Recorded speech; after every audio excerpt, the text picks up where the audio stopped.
तर मी चालले होते पहिल्यांदा बाजार करायला. म्हणजे मी याच्या अगोदर कधीच एकटीने बाजार नाही केला आणि आज पण एकटी नव्हते चालले, मम्मी सोबत चालले होते. पण मी पण काहीतरी घेणार होते या अपेक्षेने मी चालले होते की पहिल्यांदा नाही का हे कितीला आहे, कसं घ्यायचंय, काय हे शिकणार होते. मी कधीच बाजाराला गेलेली नाहीये. म्हणजे आम्ही शेतामध्ये राहतो त्याच्यामुळं कधी पप्पा आणायचे पहिले बाजार आणि लग्नानंतर हे आणतात. आणि लग्नानंतर आम्ही बीडला होतो, तिथं काही बाजाराचा संबंधच नाही, गाडा असायचा, तिथून चव्हाण साहेब घेऊन यायचे. आणि इकडे येऊन राहिलो तर मम्मीकडेच राहत होतो त्याच्यामुळे पप्पाच आणायचे. इथं येऊन झालेत आता रूमवरती 4-5 महिने, पण इकडं पण चव्हाण साहेबच घेऊन येतात बाजार. तर माझा काही प्रश्नच नाही. आता 5-6 महिन्यापासून आमच्या दारातच बाजार आहे, पण मी कधीच गेले नाही. आज फर्स्ट टाइम चालले होते. नुसता धुरळ आणि एवढा खोकला येत होता डेंजर. मी खोकल्यानेच बेजार झालो.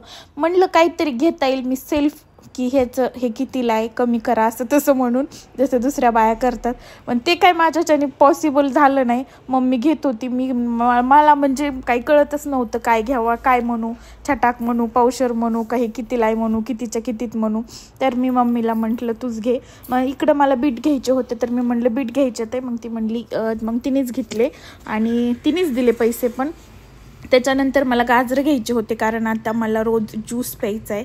म्हणजे चव्हाण साहेबाला डोळ्यासाठी गाजर चांगले, सो गाजर आणि काय म्हणते ते बीट वगैरे मिक्स करून सो त्याच्यासाठी घेतला होता. आणि ज्यूसचं भांडं पण आणले, सकाळीच मम्मीकडे होतं ते आणलं. त्याच्यानंतर हे आपले फॉलोअर्स भेटले होते तर त्यांच्याकडून आपण बोरं घेतले. ते पण म्हणले तुम्ही कधी नाही तर आज दिसलात बाजारामध्ये. तर मी म्हणलं मला मम्मी म्हणली हिला बाजार शिकवायचं आहे. म्हणले बाजार नको, व्हिडिओ छान करतात, व्हिडिओच करा.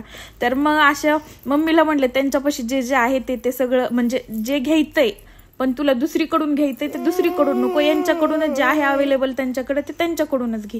तर बोरं बटाटे वगैरे घेतले. आपल्या फॉलोअरकडून नाही तर कोणाकडून घ्यायचंय, कारण जेवढं घ्यायचं होतं बटाटे घ्यायचे होते दुसरीकडून घेण्यापेक्षा मग त्यांच्याकडूनच घेतले. त्याच्यानंतर घेतली एक मोठी लट पपई. त्या म्हणल्या खूप छान आहे आणि गावराने छान लागेल.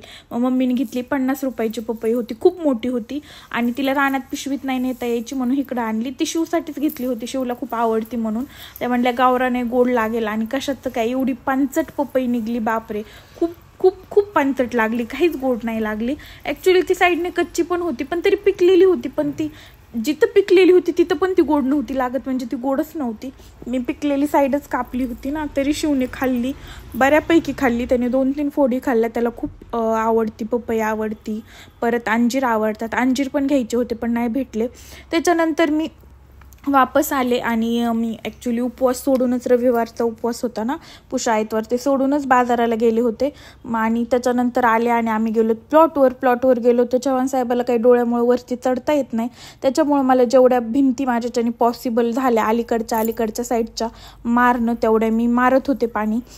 जास्त ते हायटेड पलीकडच्या भिंती नाहीत का त्याच्यावर चढायला मला भीती वाटत होती. सो